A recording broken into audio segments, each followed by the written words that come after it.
Hello friends, आज हम लोग भूगोल में एक बेहतरीन चैप्टर पढ़ेंगे। इसको नाम है ग्लोब, अक्षांश और देशांतर। ग्लोब, अक्षांश और देशांतर को समझेंगे। ग्लोब पे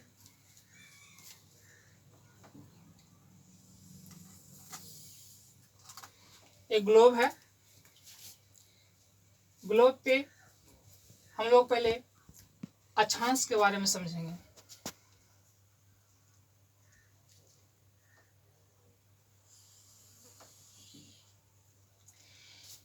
यह अक्षांश बीच में है और इसे बोलते हैं विषुवत रेखा, भूमध्य रेखा।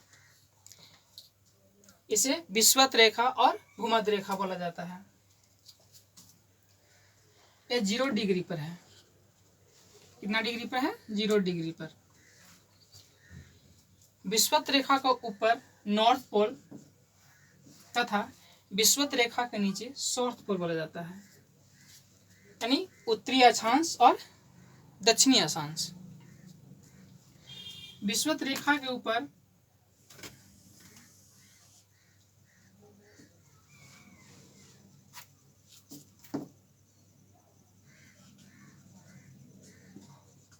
साढ़े 23 डिग्री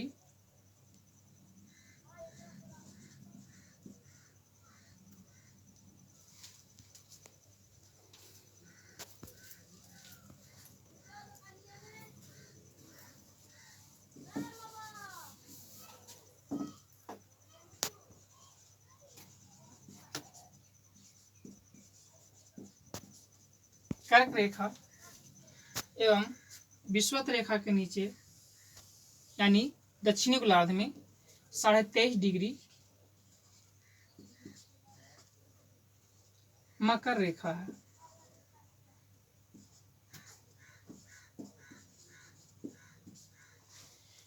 विषुवत रेखा के उत्तरी गोलार्ध में और कर्क रेखा के ऊपर 66.5 डिग्री आर्कटिक रेखा है। आर्कटिक रेखा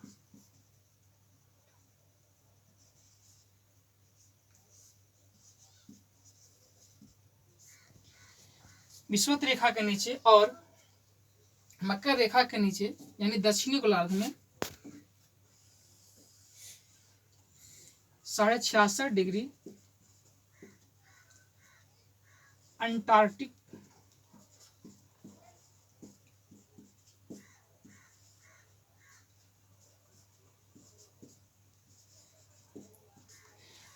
रेखा है।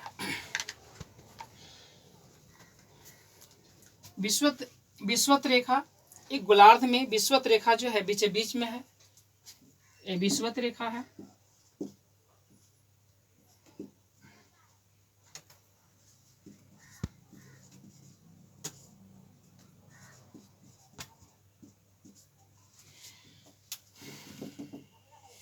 विषुवत रेखा पृथ्वी को, ग्लोब को 2 बराबर भागों में काटती है। विषुवत रेखा पृथ्वी को 2 बराबर भागों में काटती है। विषुवत रेखा के नीचे 90 अक्षांश हैं। विषुवत रेखा के नीचे कितने अक्षांश हैं? 90 अक्षांश। और विषुवत रेखा के ऊपर 90 अक्षांश।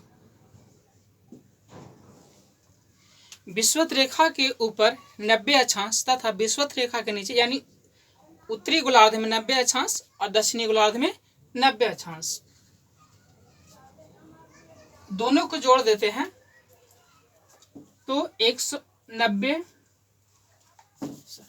90 प्लस 90 टोटल हो गया 180। और एक विषुवत रेखा जो बीच में है उसे जोड़ेंगे एक, तो टोटल हो गया 181। यानी ग्लोब पे पूरे अक्षांशीय रेखा कितना है? 181।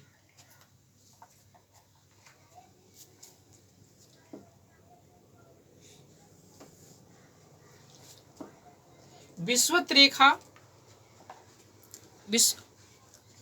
अक्षांश अक्षांश के एक अक्षांश दूसरे अक्षांश यानी एक दूसरे अक्षांश के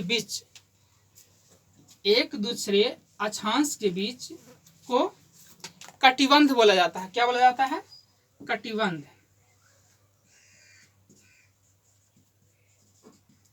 कटिबंध बोला जाता है, यानी एक अक्षांश एक दूसरे अक्षांश की दूरी को बीच को कटिबंध बोला जाता है। इसको इंग्लिश में जोन बोला जाता है, अंग्रेजी में जोन।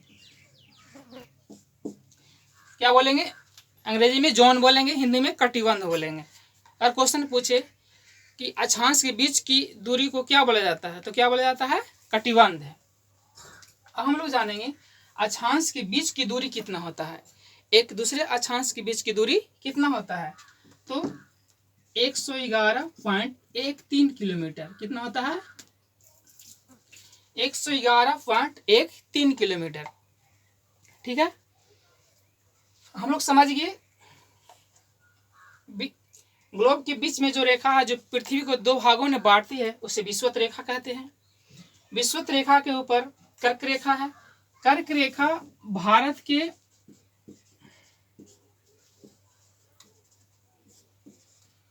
भारत के 8 राज्य से होकर गुजरती है। कर्क रेखा एक ऐसा रेखा है जो भारत के बीचों बीच से होकर के 8 राज्यों से होकर गुजरती है। उसके ऊपर आर्कटिक रेखा है। विषुवत रेखा के नीचे 23.5 डिग्री मकर रेखा तथा विषुवत रेखा मकर रेखा के नीचे अटलांटिक रेखा।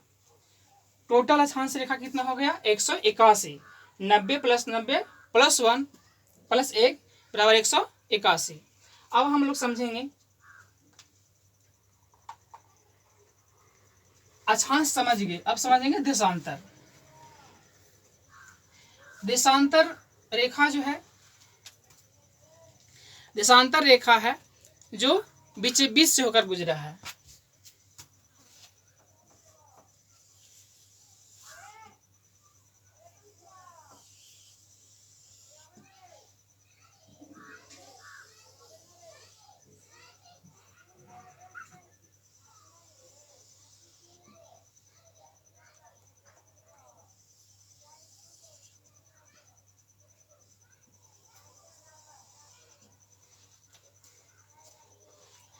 हम लोग देशांतर के बारे में जानेंगे।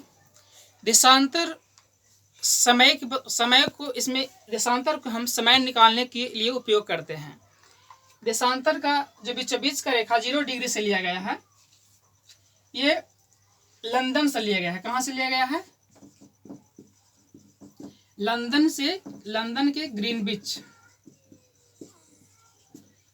से लिया गया, इसलिए इसे ग्रीनविच रेखा भी कहते हैं। ग्रीनविच रेखा, ये मान लीजिए कि ग्रीनविच रेखा है।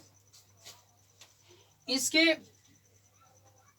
पूरब साइड में 180 देशांतर और पश्चिम साइड में 180 देशांतर, यानी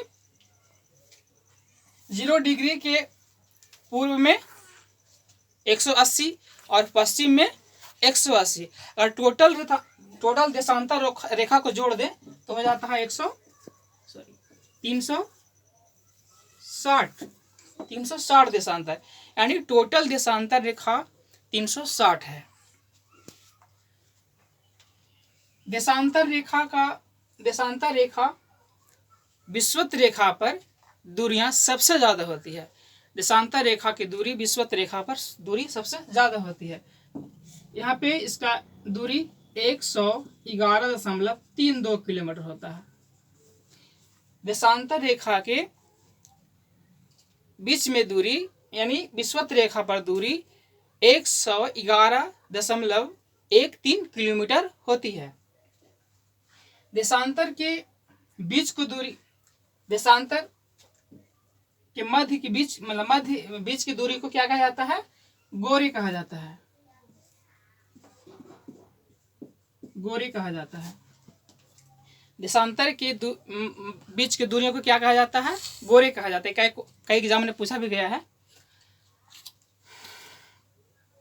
तो हम लोग ये लंदन में 1884 में पारित किया गया था। ये बीच 0 डिग्री से लिया गया है और देशांतर रेखा ध्रुव पर आते आते इसकी दूरियां कम जाती है। ध्रुव पर आते आते देशांतर की दूरी कम जाती है। देखिए यहाँ पे दूरी कुछ और है और यहाँ पे आके ध्रुव पे आके मिल जाती है देशांतर रेखा, इसलिए ध्रुव पे इसका दूरियां कम हो जाती है। तो हम लोग देशांतर, अक्षांश और देशांतर के बारे में विस्तार किए हैं और हम समझेंगे कि जो भी आज बताया गया है देशांतर अक्षांश की बीच जो जानकारी दिया गया है आप लोगों को समझ में आ गया होगा। और नेक्स्ट वीडियो में हम लोग और भी भूगोल से अच्छा चैप्टर लेकर आएंगे। तब तक के लिए धन्यवाद।